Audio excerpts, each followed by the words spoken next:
Hey, Croson was talking about the miniDSP HD. Michael, you have the 2x4 HD as well. Right. Do you remember what the differences are between that and the regular 2x4? It's $100 difference. Yeah, right. So I think the two biggest things is you get more, I don't know if it's more parametric EQs, but you get more, oh gosh, what do they call it? Resolution.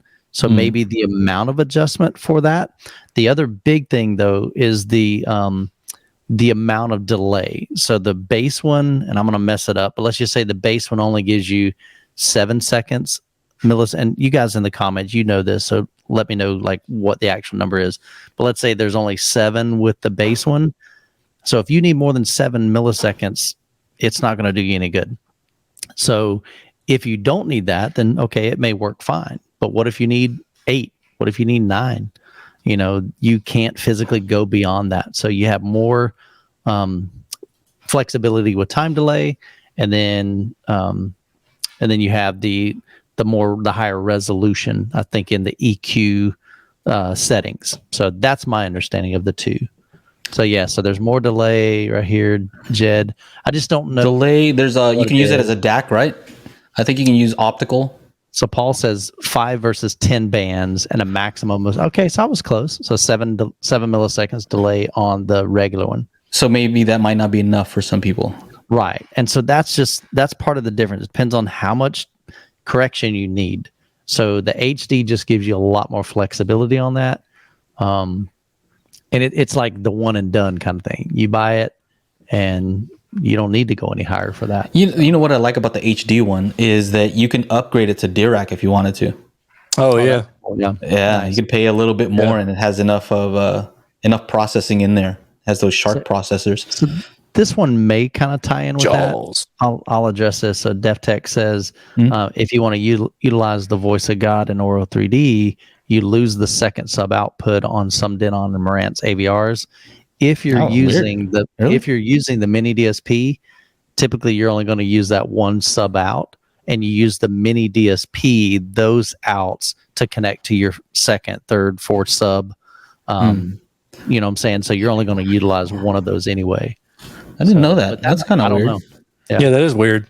Oh, here's that thing, by the way. This is auto EQ. This is that Sing speaker. Yeah. Oh. Hey, that's that. I'll meant to tell you, but I'll mention it now. Yeah. You showed the sweep.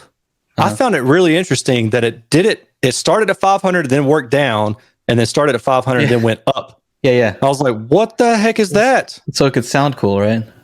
Yeah, that was weird. I'd be really curious to know their rationale for that, but I'll never find out because they won't pay me any attention at all.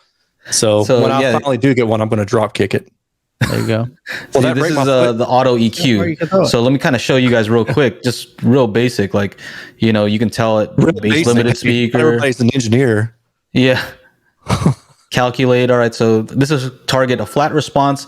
And then over here, though, you see where you can kind of get into some trouble. Like, what range do you want to fix? Do I want to fix from 20 hertz to 20 kilohertz? What's the max individual boost? You know, you start putting some of these too high. That's no good. You might blow up your speaker. Yeah, you don't want to do that. So I'll match response to target, and then it creates the filters for me here, which is kind of crazy. Boom. So depending on the type of DSP, it knows how many I can use. And so these are the filters. And so the predicted target, let me see here. Get those out of there.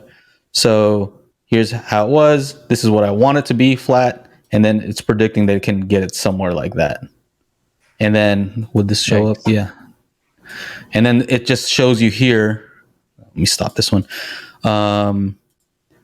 Share screen, window. It shows you what to type into the PEQ. Right. So the frequency, the gain, and the Q. And you'd need 9. I have seen that. 9 settings. So it tells, yeah. You know, so it's just pretty easy. You don't have to figure out what the Q is and any of that.